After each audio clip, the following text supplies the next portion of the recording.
हिजो मात्र हामीले 11 तारिक गान्तोकमा यस पार्टीको मुख्य कार्यालयको उद्घाटनको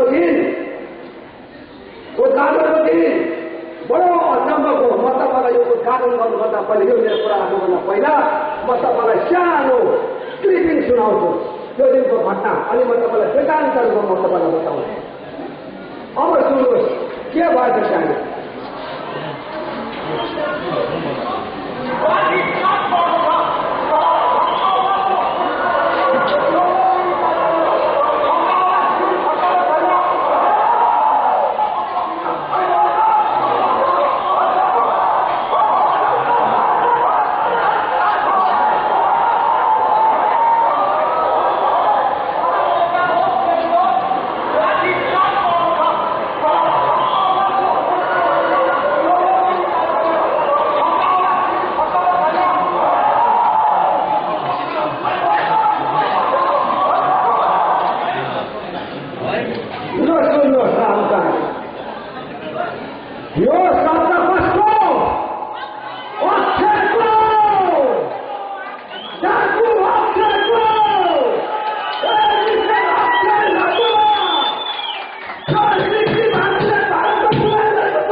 भाइ हो म तपाईलाई एउटा विनती गर्न चाहन्छु कसलाई तिमीले लाठी हान्यौ तिम्रै काखलाई हान्यौ कसलाई तिमीले लाठी हान्यौ तिम्रै दिदीलाई हान्यौ कसलाई लाठी हान्यौ तिम्रै बाबुलाई हान्यौ तिम्रै दाजुलाई हान्यौ तिम्रै आफन्तलाई हान्यौ तिम्रै सिक्किमेलाई हान्यौ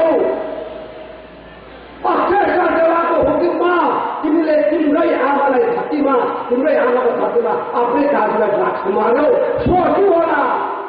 सोच्नु होला यो पनि भविष्यमा यसले के मोड ल्याउँछ भनेर हामी सम्पूर्ण पुलिस विभागका सम्पूर्ण पदाधिकारी अफिसरहरूलाई म बुझी धन्यवाद गर्न चाहन्छु जसले पनि हामीलाई सुरक्षा गरेको छ सबैले हामीलाई सुरक्षा दिएको छ।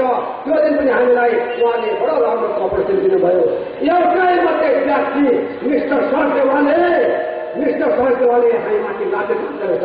बाउ आमा हो पुलिस दाजुभाइ यहाँ हुनुहुन्छ लाठी चार्ज कसरी गरिन्छ म तपाईँलाई कानुनको कुरा पानीमा बताउँछ।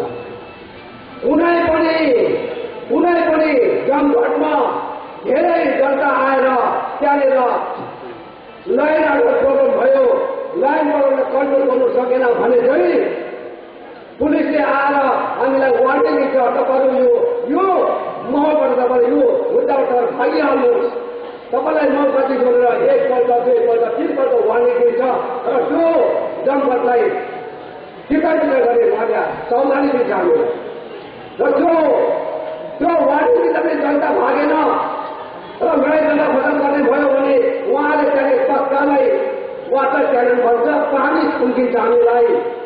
तपाईँले देख्नुभएको स्मोकबाट ट्याङ्गे खान्छ त्यति गर्दा भएन भने मेजिस्ट्रेटले अर्डर दिन्छ लाठीचार्जको माइल लाठीचार्जको हामीलाई अर्डर दिन्छ अनि उहाँले माइल लाठीचार्ज गर्छ कम्मरदेखि मुनि हिर्काउँछ त्यति गर्दा भयो भने अलिक हेभी लाठीचार्ज गर्छ त्यति गर्दा पनि भयो भने ब्लाइन्ड फायर गर्छ त्यति गर्दा भयो भने कम्मरदेखि मुनि गोली हान्छ सुट गर्छ। यो हो तरिका। तर आज संसारको कुनै पनि इतिहासमा यस्तो लाठीचार्ज भएको छैन जहाँ चाहिँ ग्रिन लाएर गेट बन्द गरेर उहाँको लाठीचार्ज गरेको कुनै पनि यस्तो इतिहासमा छैन।